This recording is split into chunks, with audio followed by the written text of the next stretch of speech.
Acoimba Informa. Estamos de vuelta en su programa Acoimba Informa. Soy Fiorella Villarreal y a continuación les voy a presentar la entrevista que realizó el licenciado Nelson Monreal al presidente de Fede Cámaras Trujillo, economista Ricardo Berríos. Conversando con...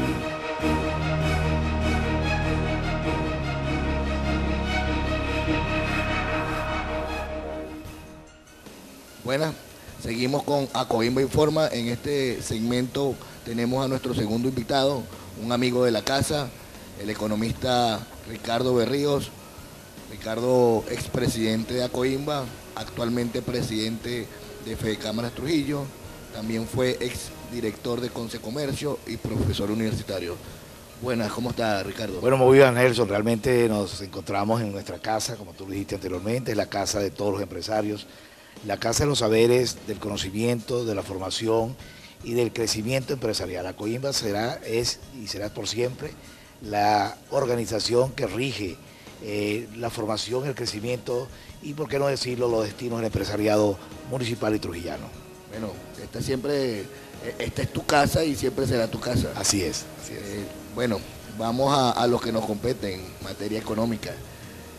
Ricardo, ¿en qué nivel están en este momento las reservas internacionales y cómo nos afecta este nivel con la comunidad internacional? Bueno, indudablemente que tenemos un déficit bastante importante en cuanto a reservas internacionales, aproximadamente están en 16.500 millones de bolívares, unas reservas que no solamente son líquidas, son buena parte de esas reservas, casi un 45% son reservas estipuladas en oro macizo.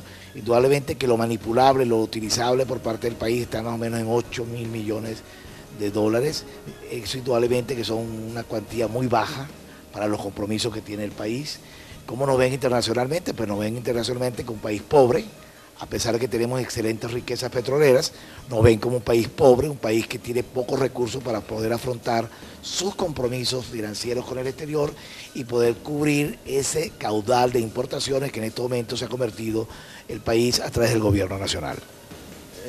Sabemos que al final del año 2014 habíamos cerrado las reservas internacionales con 22.040 millones de dólares. Ahora en este momento, ¿tú tienes la cifra en cuánto estamos? Estamos hablando aproximadamente, la semana pasada, en 16.000 y tantos millones de dólares. O sea, ha habido una caída muy importante en esto. ¿Por qué ha habido la caída? Indudablemente porque ante la reducción de los ingresos petroleros y ante el crecimiento de las importaciones por parte del Estado, hemos hecho uso de esas reservas internacionales. Un uso que va dirigido fundamentalmente porque el Estado ha sustituido al sector privado en la materia de importación de bienes y servicios. Y en otra instancia hemos utilizado los dólares para hacer uso por parte del Estado y no para ser otorgado al sector productivo, que sería el dinamizador de la economía en el país. Bueno, según tu criterio, ¿el control cambiario es un control político o un control económico? Bueno, indudablemente que el control de cambio es una medida macroeconómica en materia cambiaria. ¿Por qué se utiliza y para qué se utiliza, Nelson?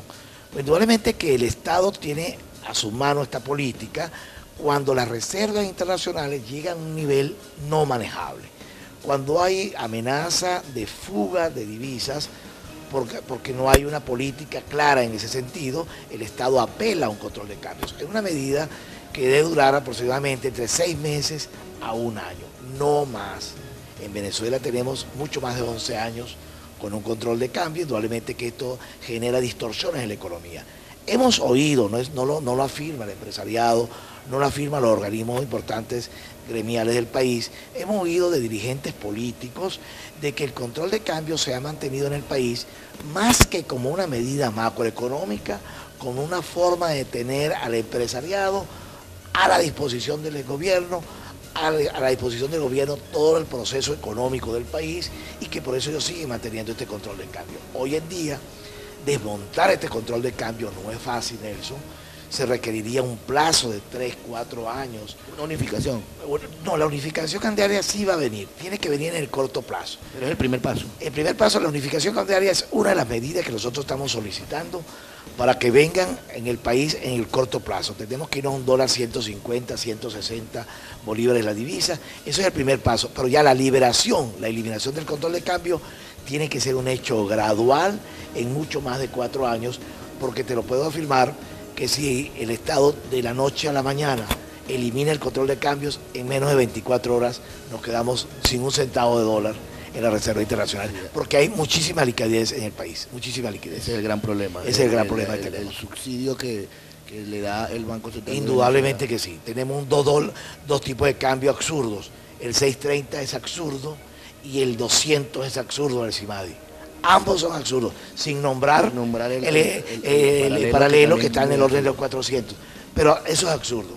Ni uno ni el otro. Y por supuesto, el dólar paralelo, muchísimo más absurdo. Ahora, Ricardo, sabemos que los controles de precios generan inflación y los controles cambiarios pues generan corrupción, sí. ¿no? Eso es una máxima en la así es. Ahora, a tu criterio, ¿cómo estamos en este momento? ¿Cómo va a cerrar este año la inflación en Venezuela? ¿Y llegaremos a una hiperinflación? ¿Qué crees? Bueno, fíjate, dos cosas importantes antes de contestarte la pregunta. Si en algo nos hemos puesto de acuerdo todos los economistas del mundo, a excepción de 3 o 4 voceros económicos del gobierno nacional, es que eso que tú te vas a afirmar. A veces los economistas afirmamos una cosa y luego tratamos en otro tiempo de corregir lo que afirmamos inicialmente. Esa es la famosa. Por eso dicen que cuando se reúnen 4 economistas hay 8 opiniones. Hay 8 opiniones, eso es cierto. Pero en algo que sí estamos totalmente de acuerdo, en algo que no nos equivocamos, es que todo control de cambio genera corrupción y todo control de precios genera inflación y desabastecimiento. Ricardo, seguimos con la pregunta, vamos a un corte comercial, volvemos con Ricardo Berría, presidente actual de Fede Cámaras Trujillo.